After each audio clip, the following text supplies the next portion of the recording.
2019 में जब आर्टिकल 370 को रिकॉल किया गया और एक तरह से उसे ख़त्म ही किया गया, उस वक्त कोई नहीं सोच सकता था कि ये काम ऐसे कभी होगा। बहुत बढ़िया किया भैया, सरकार को बधाई उसकी, जिसका भी दिमाग चला इसमें। पहली बात तो ये चीज़ होनी नहीं चाहिए थी। अगर आपको किसी स्टेट को कोई स्पेशल स्टेटस देना है तो भोपाल भी था, हैदराबाद भी था, सिक्किम भी है, बहुत सी ऐसी स्टेट थी जिससे आपने लेटर ऑफ एसोसिएशन साइन कराया है, उनको तो कोई स्पेशल स्टेटस नहीं मिला, फिर कश्मीर को क्यों? बहरहाल द थिंग वाज गॉन। लेकिन 370 से पहले और भी बहुत सी ऐसी चीज़ें हमारे कॉन्स्टिट्यूशन में, जिसे रिपील, रिकॉल या टोटली कैंसिल किया जाना बहुत ज़रूरी है देश की एकता और अखंडता के लिए, कानून का जो राज है उसे बरकरार रखने के लिए, उसे आगे ले जाने के लिए। मसलन एक है उसमें आर्टिकल 54, जिसमें यह प्रोविज़न है कि भारत का राष्ट्रपति जो है वो इलेक्टोरल कॉलेज के द्वारा चुना जाएगा। वो लोगों के द्वारा चुने गए प्रतिनिधियों के द्वारा उसका निर्वाचन होगा।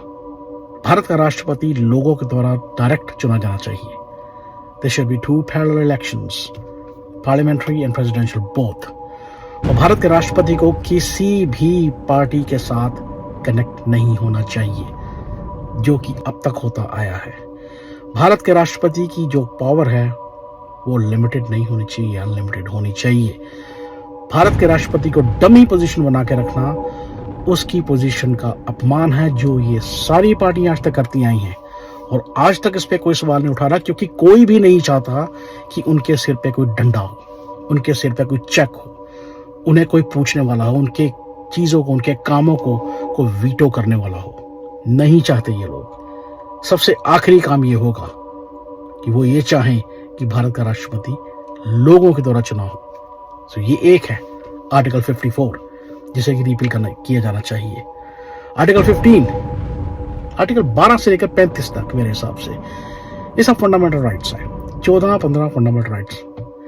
सो 15 के अंदर भारत में किसी को सेक्स के बेस पे, जाति के बेस पे, और जहां रह रहे हैं और जन्म के बेस पे किसी को डिस्क्रिमिनेशन नहीं किया जा सकता, एक्सेप्ट ट्रांसजेंडर्स। उनके पास ये राइट नहीं है। उनके पास ऐसे बहुत से राइट नहीं है। क्यों भाई? वो क्या भारत के नागरिक नहीं है? क्या वो इंसान नहीं है? उन्हें काम करने का अधिकार नहीं है? क्यों उन्हें नौकरियों का अधिकार नहीं है? क्यों उन्हें वो अधिकार नहीं है जो आम आदमी या औरत को है? It has to be repealed. असमानता का फैक्टर है ये, समानता इससे नहीं है। इसके बाद संविधान का पार्ट 9, जिसमें पंचायती राज का गठन किया गया है। वहां पे स्टेट को राइट है अपनी लोकल बॉडीज चुनने का। पंचायती राज 9। जब कानून की संरचना हो रही थी तो भीमराव अंबेडकर इसके टोटली अगेंस्ट थे। सिर्फ एक गांधी की जिद के करके ये पंचायती राज उन्हें कॉन्स्टिट्यूशन के पार्ट 9 में डालना पड़ा। भीमराव अंबेडकर का मानना था जो अपर क्लास लोग होते हैं, ये हर एक उस बंदे को दबाएंगे जो दब सकता है। गांवों में चौधराहट ना हो, इसलिए पंचायती राज नहीं चाहिए। लेकिन गांधी जी वो क्लासिफिकेशन ऑफ सोसाइटी को मानते थे। उनका ब्राह्मण, क्षत्रिय, वैश्य और शूद्र पे बहुत यकीन था। उनके हिसाब से जो क्लासिफिकेशन ऑफ सोसाइटी है उतनी ही जरूरी है जितना इंसान के लिए सांस लेना। That kind of thinking the dude have who we have the picture on our note. That kind of thinking. असमानता का सबसे बड़ा फैक्टर है। आप कहीं भी गांव में चले जाइए, मोस्टली आपको जो खबरें मिलेंगी वो शहर की मिलेंगी। गांव की खबरें बहुत कम मिलती हैं आपको। गांव में जाके देखिए कितनी डिस्क्रिमिनेशन अभी भी वहां पे होती है। उसके लिए ये लोग बहुत जिम्मेदार हैं। क्या ऐसा प्रोविजन है कि हम वहां पे कोर्ट्स या कोई स्मॉल लोकल बॉडीज या कोई पुलिस स्टेशन वहां पे स्थापित नहीं कर सकते? पैसा तो आप पंचायतों को भी देते हैं, पैसा तो आपको लगेगा ही। असमानता का फैक्टर है ये। It has to go. So ये कुछ चीजें हैं जिन्हें 370 से भी पहले बदलने की जरूरत थी, 370 से भी पहले।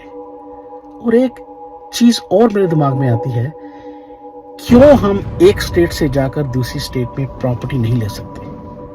क्यों हम हिमाचल में प्रॉपर्टी नहीं ले सकते? क्यों हम महाराष्ट्र में प्रॉपर्टी नहीं ले सकते? बॉम्बे को छोड़ दीजिए, बॉम्बे इज डिफरेंट। महाराष्ट्र में प्रॉपर्टी नहीं ले सकते आप, सिक्किम में प्रॉपर्टी नहीं ले सकते, मणिपुर में प्रॉपर्टी नहीं ले सकते। वाई? एक कंट्री एक नहीं है क्या? यहां पे आप अमेरिका में आइए, आपको यहां आने की भी जरूरत नहीं है, आप वहां से बैठे बैठे यहां पे प्रॉपर्टी ले सकते हैं, किसी स्टेटस की जरूरत नहीं। इसके अलावा इंडियन पुलिस सिस्टम आईपीएस, जो कि संविधान के पार्ट 14 के अनुसार आईपीएस, आईएएस और आईएफएस का गठन किया गया था। आईएएस, आईएफएस बात समझ में आती है, लेकिन IPS, why you need IPS? Her state को अपने पुलिस कर्मचारी खुद चुनने का अधिकार होना चाहिए। आप किसी पे अपना कोई एम्प्लॉय थोप नहीं सकते। ये जो आईपीएस की जो पोजीशन है, ये एक तरह से मीडिएटर बिटवीन सरकार एंड पीपल। आप क्या समझते हैं कि जो आईपीएस अधिकारी हैं वो लोगों के लिए काम करते हैं?